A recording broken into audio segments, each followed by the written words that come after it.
Firstly, thank you all so much for coming tonight. I'll go through everything, and at the end, if you have any questions, I'll be more than happy to answer them. So, a bit of a background on myself for those of you that don't know me. My name is Clare Ann Irwin. I'm a 27-year-old funeral director and embalmer in Irwin's Funeral Home in Galway City. I work alongside my mum and my dad. But a bit of a backtrack, when I just live up the road as well, sorry, on Circular Road. I went to Bushy Park Primary School and Salerno Secondary School. So after my leaving cert, I went to Mary I in Limerick and I did primary school teaching and psychology for 4 years. And straight after that, I went to Dublin and I taught there for 2 years. And it was in the middle of my second year that COVID hit, so I moved home.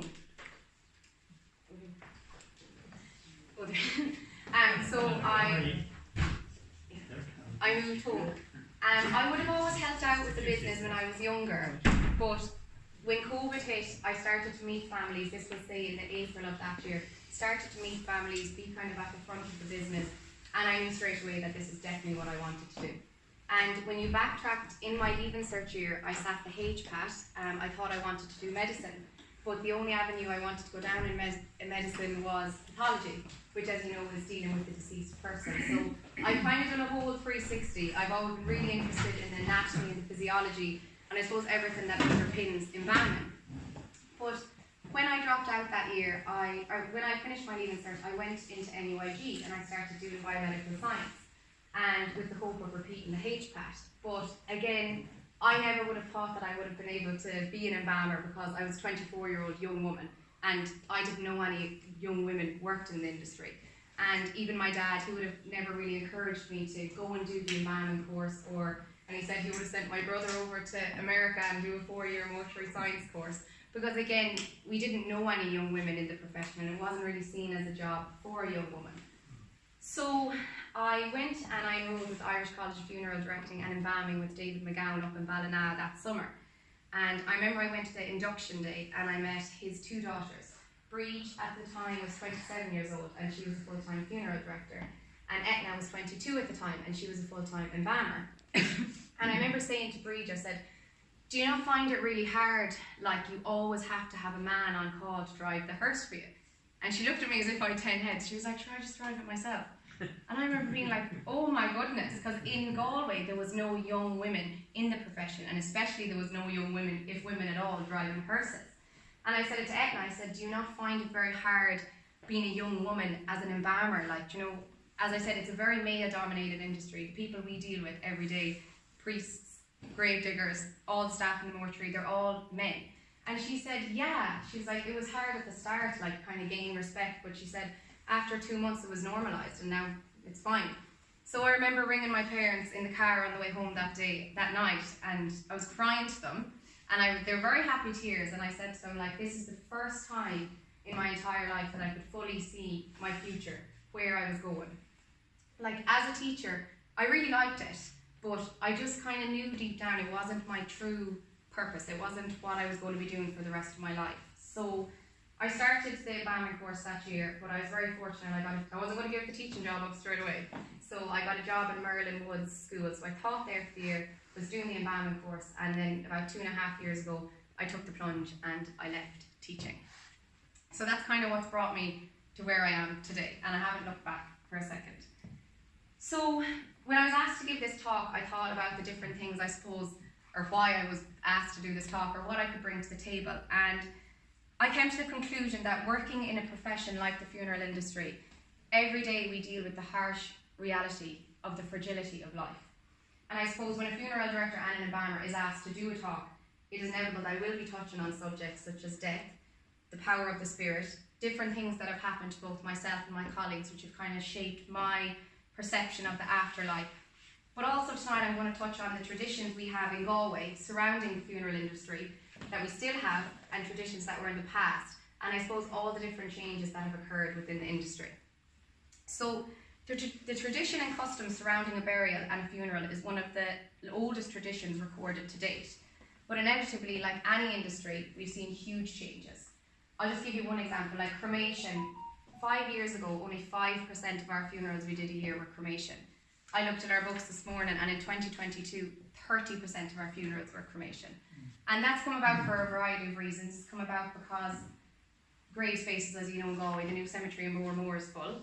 Rahun has just gotten an extension. So there's a huge shortage of grave spaces. As well as that, there's a lot of people that are living abroad who have no one left here in Ireland. So for them, they can bring their mother or father's ashes with them, say to America, to Australia. They can bury them there. They can have space for their grandkids to visit.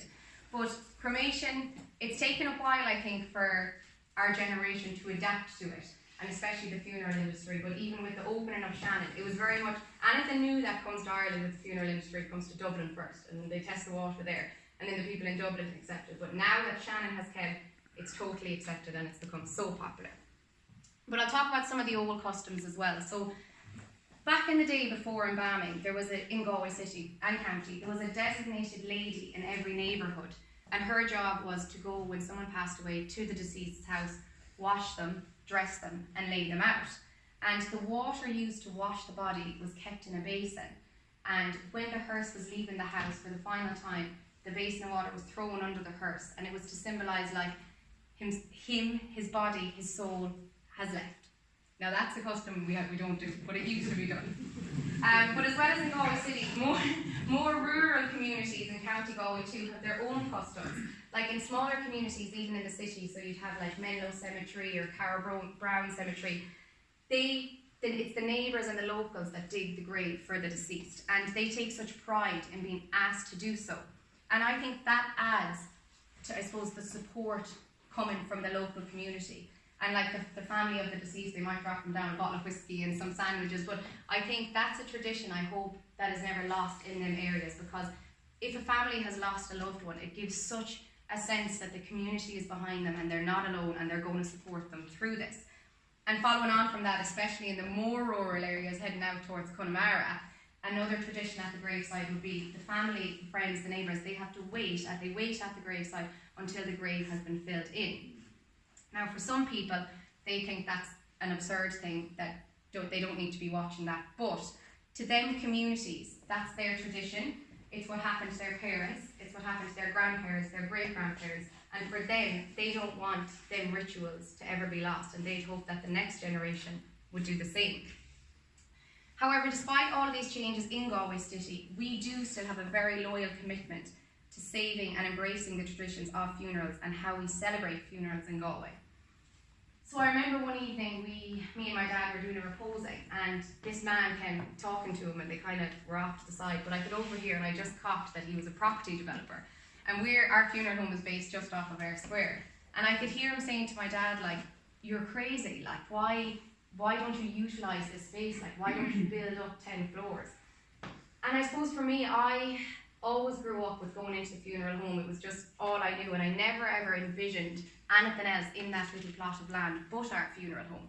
But after I questioned my dad on it, I was like, have you ever thought of, developing it and utilising the space? And he said, of course I have. He said every year property developers would come to me and say, you're stupid, like, utilise this. But he said he could never do it. And he said for as long as the tradition in Galway City of the walking behind the hearse is still alive, he'd never be able to do it for the people of Galway City. And walking behind the hearse is another tradition that has died massively in bigger cities, in Dublin and just other counties around, but in Galway City it's still so strong. And it's something I suppose you'd never really think about, but if you even think about the location of the 3 funeral homes in Galway City, we're all in walking distance to the guts of 8 to 10 churches. And another tradition we do in the city, if let's say we're walking from the church to the cemetery or from the funeral home to the church, we'll always go the route and try and pass where that person lived. We'll always stop outside their house, pause, reflect, and again, it's kind of to symbolise this is their last journey from their house. But a huge difference between funerals in Ireland and let's say our neighbours in England would be having an open coffin versus a closed coffin. Like, it's very rare in Ireland that someone would request to have a closed coffin unless the nature of the death deemed it necessary. But my brother is going out with an English girl, and about 4 or 5 years ago, a close family friend of ours died, so she was home at the time, so we brought her to the reposing. And as we walked into the funeral home, I could see like the shock on her face, like she didn't know where to look, what to do. And after I questioned it, I was like, what was up? And she said, I just find it so strange that you want to see someone when they're dead. And I think it's innate in us of how we care and how we treat a deceased person. We don't see them as someone that's dead. We still view them as like, that's our family member. That's our loved one. But as I said, I was like, I think it's so strange that you wouldn't want to see someone when they had passed away. But as I said, I think it's just embedded in our culture. But there's been numerous studies done on how well Irish people grieve and accept death. And I definitely want to get this. The most important component of any funeral is the deceased. And it's the deceased's final day, and their personality, their life stories, their accomplishments, they should be felt throughout all aspects of the funeral. And in Galway, we do that very well. Like, even if there was if someone died in the city and their house wasn't able to, let's say, take a coffin and facilitate a funeral, we'd always say, if they were reposing on a Thursday from 5 to 7, we'd say, come in on Wednesday, spend your own time with them. Come in at 3 o'clock on Thursday. And I think you can't underestimate or undervalue the importance of spending time with your loved one when they have passed away, telling stories around them, joking, touching their hand, and giving them their final kiss goodbye. And I think I think it's the way we do funerals in Ireland. We celebrate the life and we embrace it as it comes. That adds so much to our ability in being able to grieve and accept their death. Like back in the day, reposings were known as wakes. And as you all know, the term wake came from family and friends staying awake the whole night around their loved one, to the extent that even we wrote as done. So someone might stay till 3 o'clock, someone else would come on from 3 to 6. But I think we should be very proud that there's very few cultures that can say that they give that much dignity, respect, compassion and care to the dead. So before my granddad died, my dad asked him, what's the biggest change that you've seen in the funeral industry?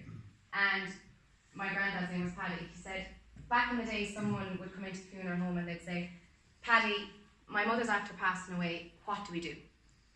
But my granddad said, nowadays they're coming in and they're saying, my mother's after passing away, this is what we're going to do. So I found it so interesting, but I'm also all here for it, because I completely agree that families should have such a say. And it's great now, as I said, that the funeral industry has expanded, that there's choice, there's variety.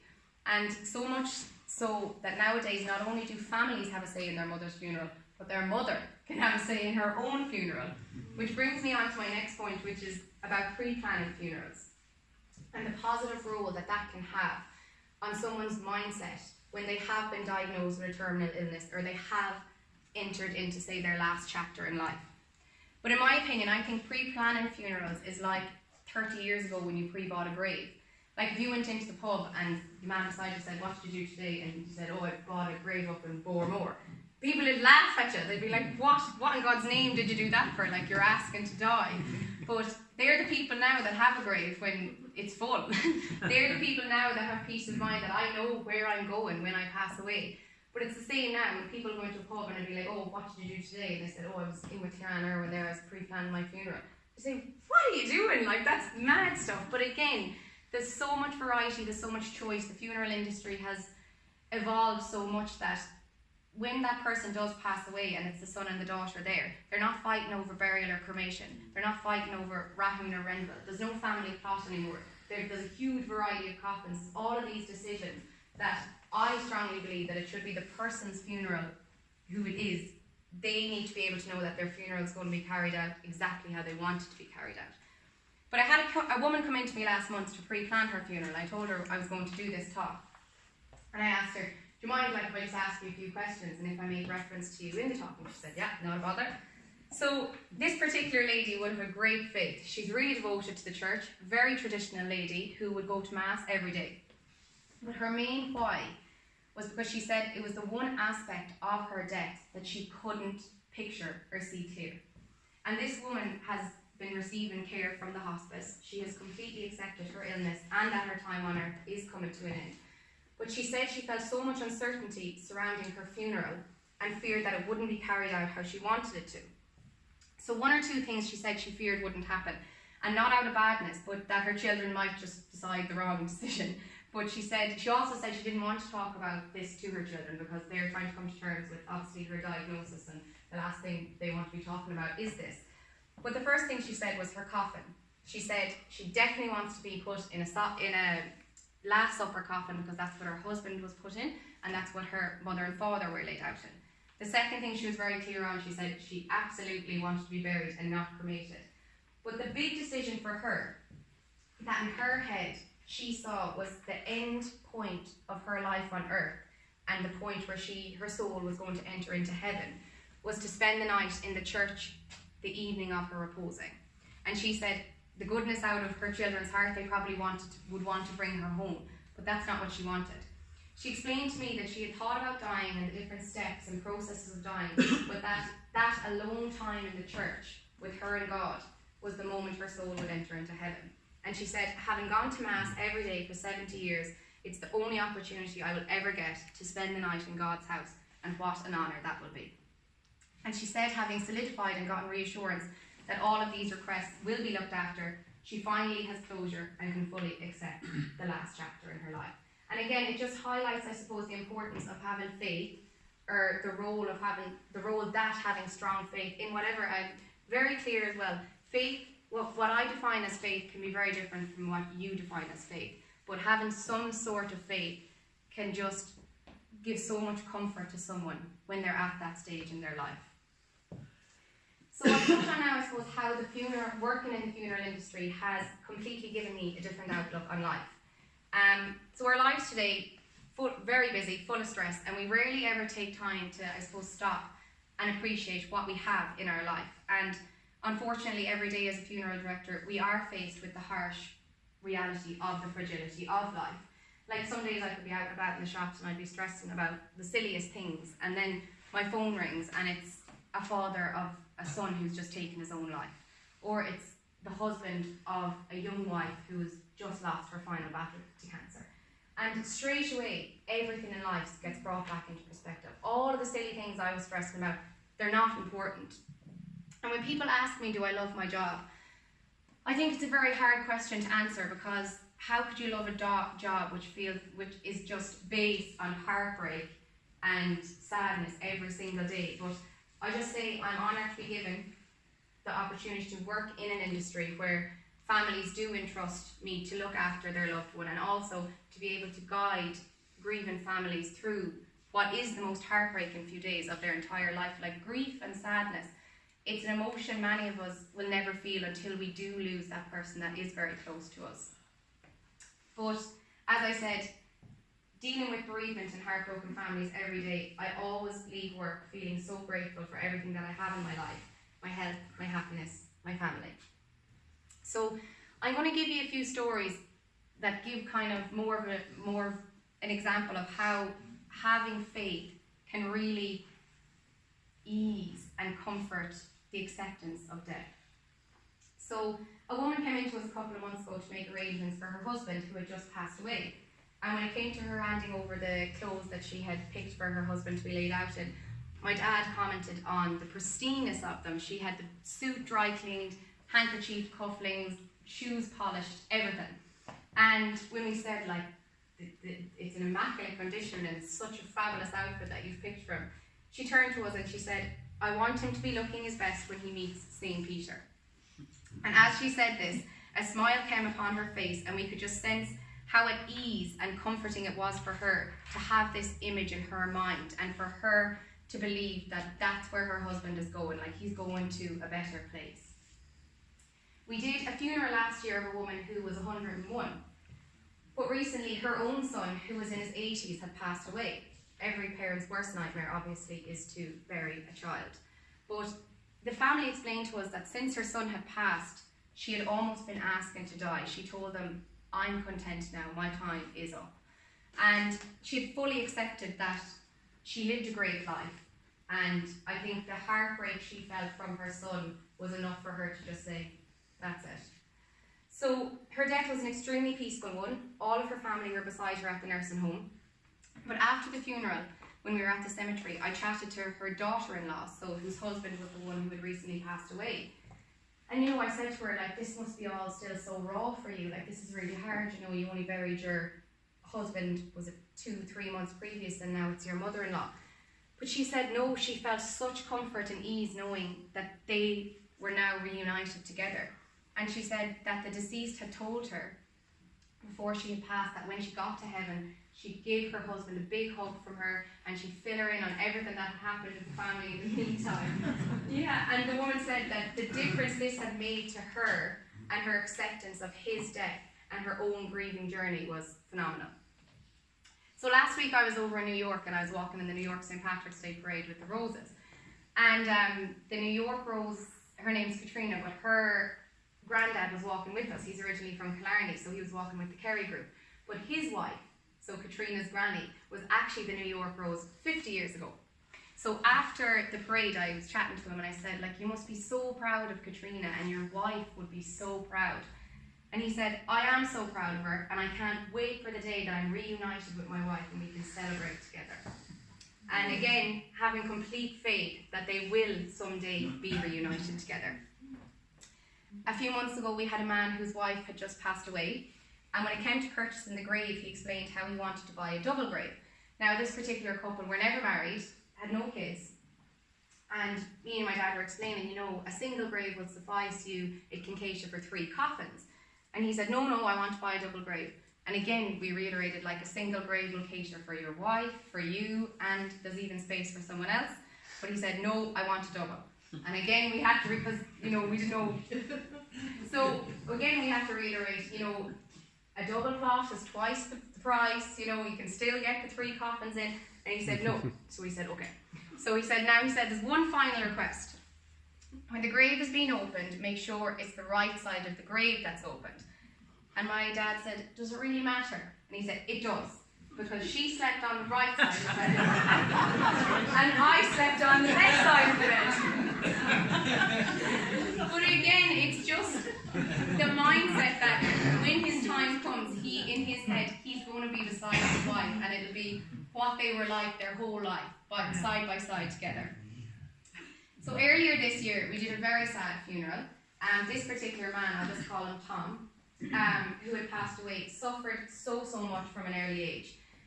As a child, he was orphaned, and then he got sickness, and the stuff that man endured is unimaginable for any of us here today.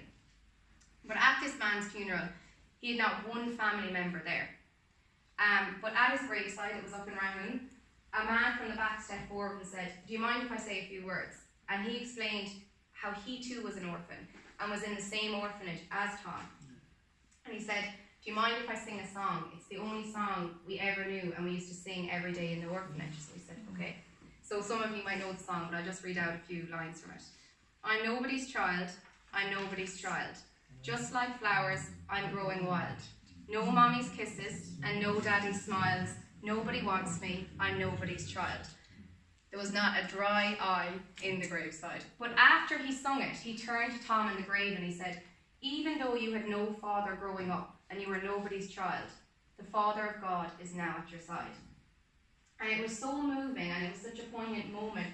But what was interesting was that even a man who had suffered and endured the same stuff that Tom did still had complete faith that his friend was gone to a better place and now had a father in God.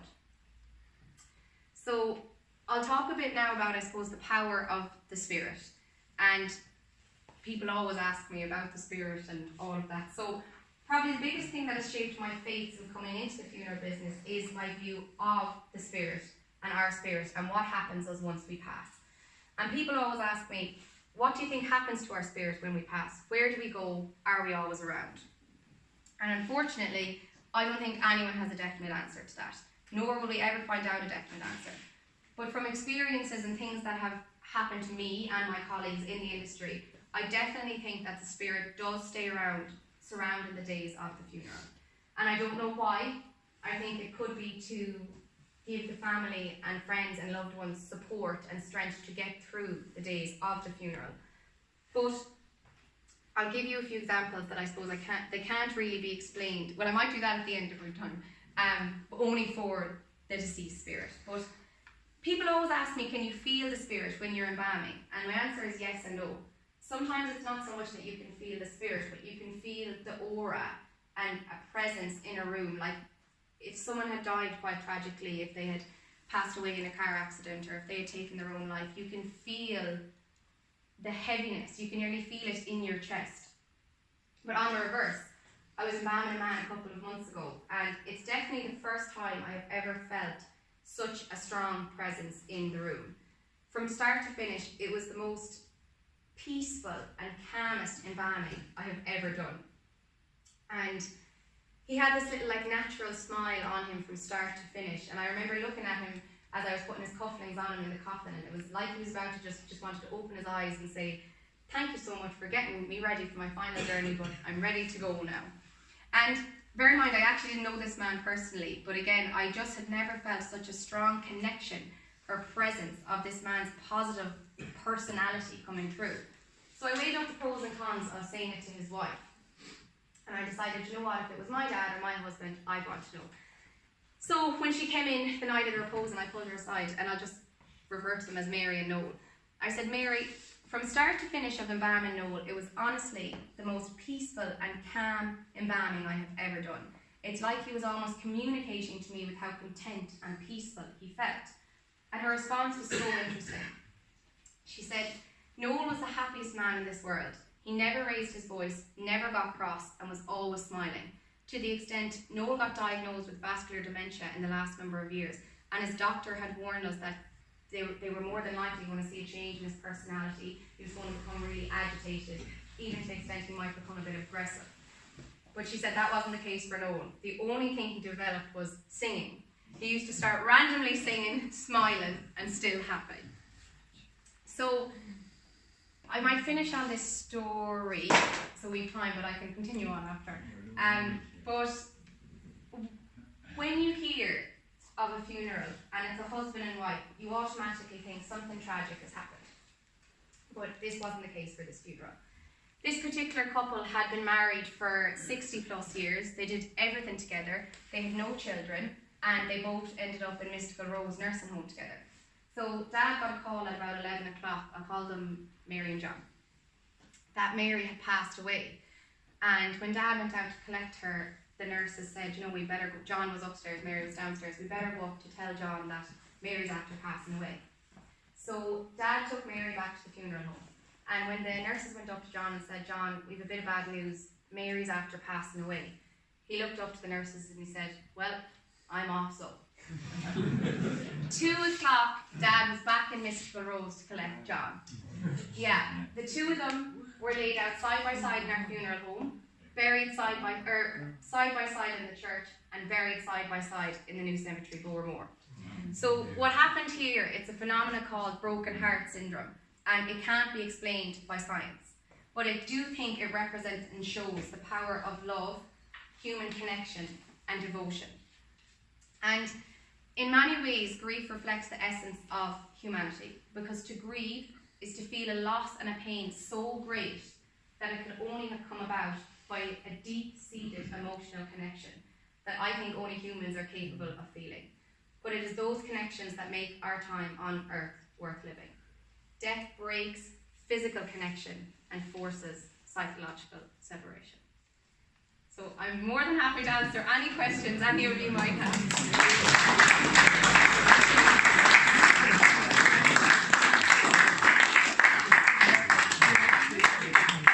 And you don't have to ask questions now. No, ask me questions. No, you don't have to ask questions. I'm sure lots of you do have questions, and we're very aware that it can be a difficult subject for people. But that's part of the reason for this talk as well. We picked it deliberately because of that. So don't be afraid to ask Clare Ann any question. Or you can ask me after even more informative. But I have a funny story I can end on because there's a bit of time. And I suppose I didn't touch on the Rose of Tralee or anything, but I think this story encaptures, I suppose, the message of why I went for the Rose of Tralee. Because back in the day, your stereotypical funeral director is like a middle-aged, grey-haired, pale man wearing black. And I always say, God, him over there. But I always say, God forbid if my mother passed away, I'd love a female presence there. And don't get me wrong, I think the gender balance is really important, but I do think there's certain aspects that are innate within women that we do a small bit better, and vice versa. There's things men do that women do better. But so that was a big motive for me going for the Rose of Tralee, was I suppose to share my message that there are still so many jobs out there that, let's say from a family business, there's a son and a daughter like our case, then the daughter never believes that she'll be able to take over the business, and they'll grow up always thinking that they're less capable, they're less suited, they're less educated, solely because of their gender. And as I always say, if you love something, like I could have stayed in teaching, it was a very socially acceptable job for a woman, but I would never have found my true passion or my true purpose. Like I'd work a 16-hour day, wouldn't bother me, because I absolutely love what I do. And that's a message I'd love to share to other young girls, that if you're passionate about something and you're going to work hard enough of it, you're not only going to succeed, but you'll thrive. But so my dad was down in Tralee in the 80s or 70s, and he saw these lads linking these roses, and he said, "That's a great gig, like I wonder how you get that." So he went over to one of the escorts and he said, "You know, how do I get a job as an escort?" And he said, "Oh, you can go over to the information desk there, they'll give you an application form." But he said, "You'll be too late now for this year, but you might be able to get next year." So he said he went back to the tint and he spruced himself up, and he walked over and he said, "I want to apply to be an escort." And the man informed him, "You're too late for this year, but we'll fill out an application for next year." So the man took the application off the shelf and they were filling it in: name, Joe Irwin, date of birth, where do you live, and then it came to occupation. And Dad very proudly said, "I'm a funeral director with my dad in Galway City." Oh, took the application back up on the shelf. And Dad said, "Why? Like, you know, give me a chance, you know, why not?" And he said, "How can you expect me to turn around to Sydney Rose next year and say, the man that's going to be escorting you is an undertaker?" But as we were saying, it just goes to show how the times have changed and how society's mind shift has changed in relation to the funeral industry, because now an undertaker has gone as a rose. Yeah.